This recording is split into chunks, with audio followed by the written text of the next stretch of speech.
And obviously the marine community in several areas is expanding. As Sylvia often says, you know, we've learned more in the last 50 years than the last 50,000, and we're sort of discovering new things even as we're putting them at risk. At the same time, the advocacy community expands. I think when we did our first, you know, ocean and coastal conservation directory, we identified 500 U.S. ocean groups. Now there's several thousand. And so there's a lot of attempts online to find ways to unify these different but converging strands around the ocean. And Dave Toole, who's an ocean guy, is working on DigitalOcean that came out of UC Santa Barbara. And what's this tool, the latest blue tool?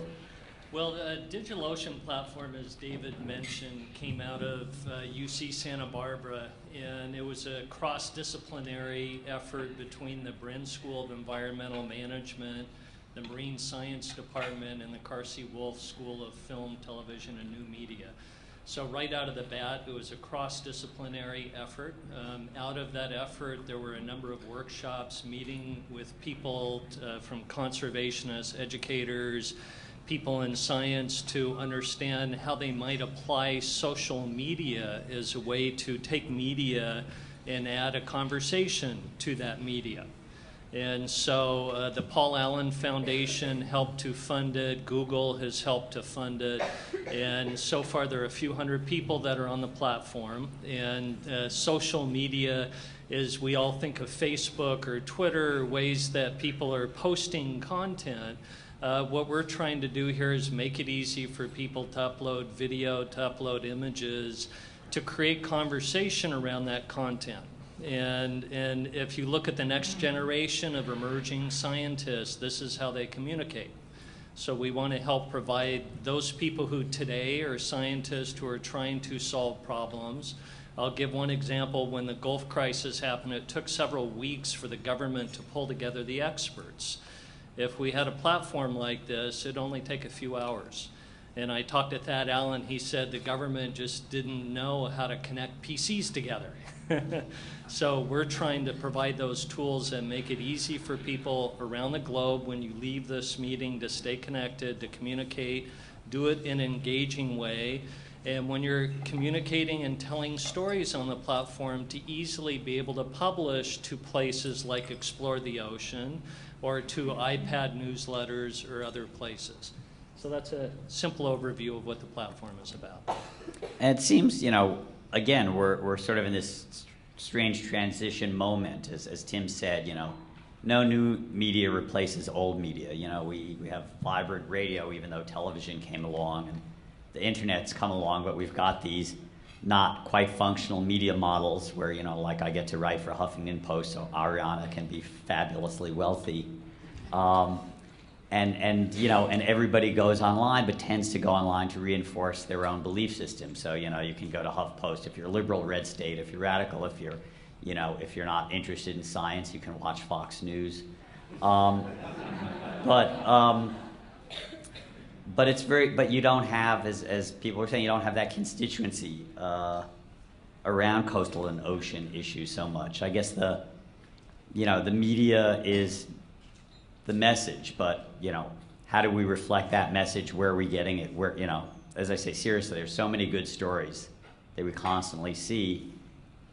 Placing them is the challenge. Why don't I just open it up for questions and we can have that discussion. David, if I can respond directly to that. Yes. I mean, I think that what we are seeing is this, you know, all the fences are being torn down. We no longer have newspapers, TV, and radio as the gatekeepers of the national dialogue. Of course, that's not so good for us, but you know, it's wide open now. And the internet, of course, has changed everything in that regard. Now, the challenge then is, how do you get a lot of viewers or watchers or listeners or clickers? That's because, and so good content still drives that notion, but it's open to anyone now. And, you know, I meet scientists all the time who are doing their own media outreach because they can't any longer depend on mass media to cover their stories as they deserve. Yeah, and we chose not to webcast this, for example, because, you know, I went to a talk and they were having a good panel on water issues, and they said, let's go up and see how many people have joined us around the world. And, the big fat egg comes up there. And it's still an organizing issue. There's so much information out there. Right. So, maybe we'll document our panels and the people who use them, do the outreach. But as you say, it's wide open, which also raises the questions, how do we effectively get above the background noise to talk about, say, the other 97% of living habitat that we're engaged in? Why don't we start with Peter? Oh, go ahead, Dave. I want to embellish on something that you mentioned about the compelling content building an audience. And that's one thing that digital media, it not always is there to build a large audience. It may be that the media stimulates a conversation with a small group of people that creates change. And I think that's something that we're trying to figure out how to adapt to. Compelling content stimulates that conversation, but in the hallway here, we have very valuable conversations. So how can the stories and explore the ocean, how can these stories with a group of people who share a common interest be able to stimulate advancement of solving the ocean's problems? I'll pick the middle way. I think one of the things that's changed about the mass media, about newspapers, about broadcasting too, certainly in my world, is that we're much more aware of digital. We're much more aware of all the other avenues of information. There are fewer of us. We have less time. We write shorter stories. I find myself, pointing to things that are published elsewhere much more than I used to. It used to be that we set the news agenda. We don't as much anymore, but we're still a valuable way of getting the word out, and we still are a way of leveraging eyeballs to an issue. And there is a value, I think, to having an independent, even if it is advertiser-driven, fact-based kind of journalism. Because let's face it, you all here care deeply about the oceans. There are a lot of people out there who don't think about them, and maybe some who don't give a rat's ass. And what you need to do is you need to get all of them in the same room talking. And we are the intersection for that. Sadly, too many of the comments I get on some of the stories I write are the typical kind of, ideologically driven kinds of comments, but at least they're reading. And maybe you get some connection there. And that's the important thing, is to form partnerships. I think there's some encouraging things going on with the new media, with the independent investigative journalism organizations that are nonprofit funded. Some of them are partnering with mainstream media, leveraging their audience, and I think the more of that we can do, the better. This is it. I mean, the investigative reporting has sort of migrated into the nonprofit sector because a lot of newspapers and broadcasts no longer support it, and that may or may not be a viable model over time, but we certainly have, you look at all the issues we deal with in terms of, industrial overfishing, pollution, coastal sprawl, climate change. They all take, serious, skilled investigative reporting, which is also in transition. We don't know where it's going to settle. But let's open it up. Why don't you identify yourself, who you're with, and ask a question, or form your comment in the form of a question, or keep it brief. I will try that, but this is my moment. Moment, correct. 60 seconds. Go. My name is Peter Neal, World Ocean Observatory. I have two comments to make. I have one question, I have two comments. Let me do the question last. First comment is, if you look at the Weather Channel, for example, one of the most highly watched television outputs in the world, worldwide, you have, in fact, a constant documentation of extreme weather, which, of course, is one of the major phenomena in climate change. And meteorologists are an enormously powerful potential ally. They've been trained it, they understand it, and they are able to communicate it, and they have a platform. They're not here. And you may have noticed a common theme in my questions and remarks here about the number of constituencies who are not here. And I think that's really, really important for us to understand. Secondly, with all due respect, it's going to be hyperbolic, so forgive me. The panel is sort of like asking a team of dinosaurs to document their own extinction. The fact is that it's over in any way you want to look at it. What we have here is a failure to communicate. We have a full platform. We have the internet. We have worldwide access. We can be our own channels. We can create video with flip video anywhere in the world. We can put it together with young people, old people, with infinitesimal cost. When I heard yesterday of $95 million for a video television plan, I just said to myself, well, good luck. When the fact is that that $95 million for the runoff, for the coffee budget, you can communicate with millions of people using the same messages, using the same resources, and using the system that's available to you for free. So I think that my question is to every one of you and not to the panel. Why aren't you, in each case, working with the same level of partnerships and collaboration that you're using to build your science, to extend your missions, to do the communication that is available to you now? Your audience is not hearing from you efficiently, and so my question to all of you is go do it yourselves and don't pay any attention to these excuses for communications tools. You have the tool in your hand already. Thank you. And just briefly, in defense of dinosaurs, I can also do my own surgery in plumbing. It's just I'm going to severely injure myself and my house will leak. So. Yeah, I just want to say there's a common refrain in journalism school. Just because you have a Remington doesn't make you a Hemingway. And just because you have a Nikon doesn't make you a photojournalist. I mean, I'm not saying that it should be up there, but there's something you do learn by spending 30 years in the business that you can't get when you're just sort of doing that between your day job and going to bed at night. Professionals do, hopefully take the time to get both sides of the story and disseminate it in a way that's meaningful so that, I read the web a lot, but listen, there's a lot of noise on the web. I mean, trying to find a strong signal there is tough. But you can't. There's professional journalists are like you said, professional plumbers. Don't try it at home unless you want to flood. And please. My name's Julie Robinson, and I'm a research scientist. I'm cross-trained. Can't hear you. Yeah, could you? I'm a research scientist cross-trained in marine ecology and communication. And I have a comment, I have a request, and I have a piece of information to share. So my comment is, in addition to being a research scientist, I'm also a filmmaker and worked in that world for 20 years. And as a research scientist, I was also involved in doing a research design for one of the new projects for DigitalOcean that involves social media. And so my comment is, I think we're getting a little sidetracked with whether it's old media or new media. As a filmmaker, I know the value and the extreme complexity that goes into making a film. It's beautiful and it's very complicated work. And I also know the tools of social media can really engage our youth and can be widely tapped.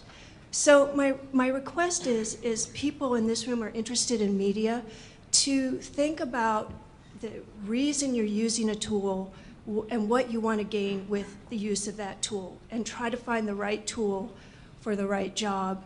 And the piece of information I'd like to share with you is there is an emerging subdiscipline now called environmental communication, and there is a new website for that subdiscipline. And if you Google the Environmental Communication Network, it's open to research scientists, it's open to professionals, it's open to students, it's broad, it's very collaborative, it's very dynamic, and if you would like, if you're working on a small project or a large project and you would really like to figure out how to do a more effective job between linking your message to some on-the-ground results, I really encourage you to start connecting with a crew of people out there that are studying this and really trying to figure out how to make it work. Thank you. Because time is finite, our 1:15 panels, it's now 1:20, we're going to roll them back to 1:30, which means we're going to have 5 more minutes of questions and 5 minutes to get to the next panels. So quick questions. Let's keep them all 30 to 40 seconds. Go. Hello, my name is Victoria Minnick. I'm a guinea pig graduate student in environmental media at UC Santa Barbara, and I just wanted to address to the panel. I'm kind of going through a chronically shifting relativistic identity crisis since the carrots and the sticks are changing with new media and old media, or how media is being played out, and was wondering, in terms of advice to the next generation of scientists who are also interested in using multimedia, how will the next generation of storytellers with the ocean, how should they invest their time and effort in towards what direction? I'd like to answer that in regards to a thread that's running through this. There are people at this table who have a deep amount of experience in vetting issues and a deep amount of experience in presenting compelling content. And because we have social media tools doesn't mean that we're great at storytelling. It gives us a way to connect more effectively.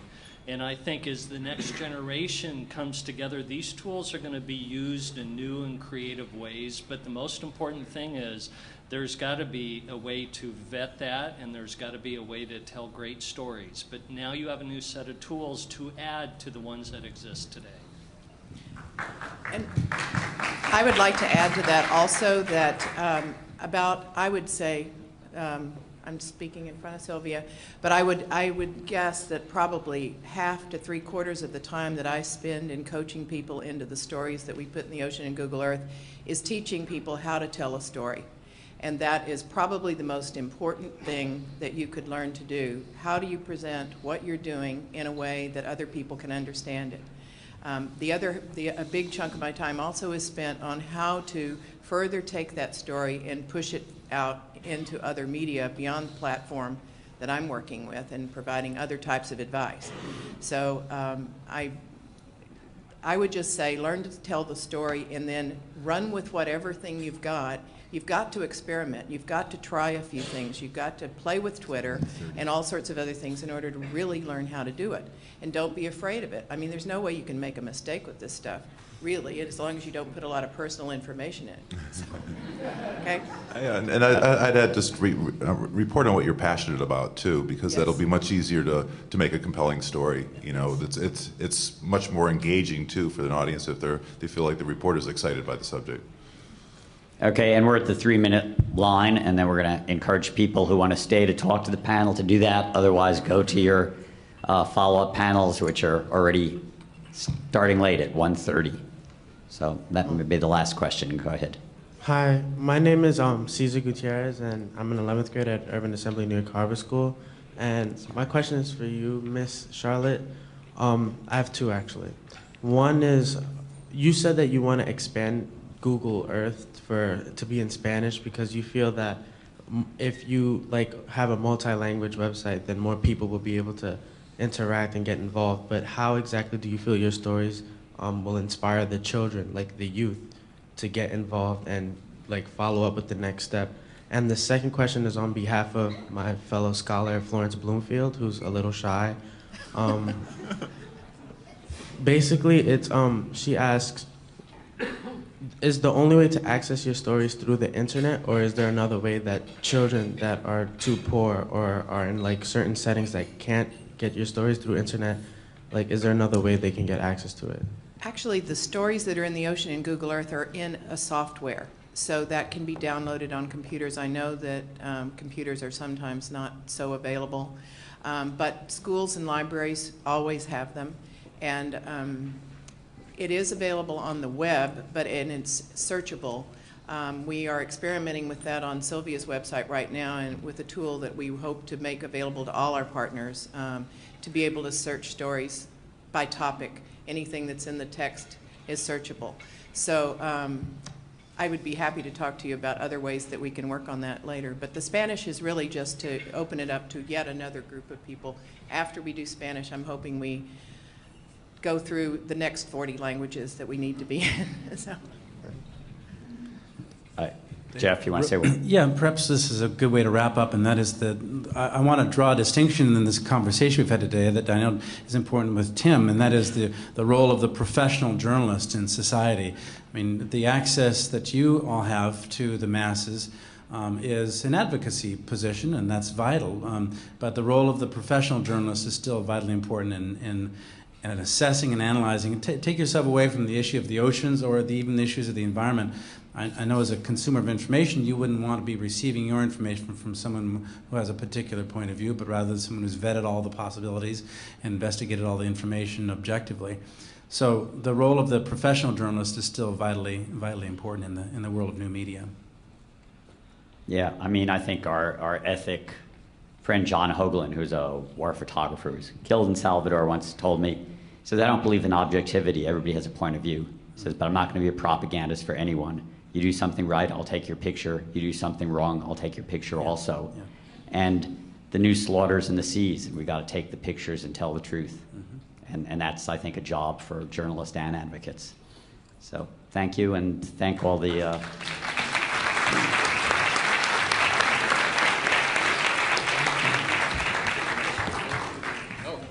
Thank you. I signed up. We'll see. do you have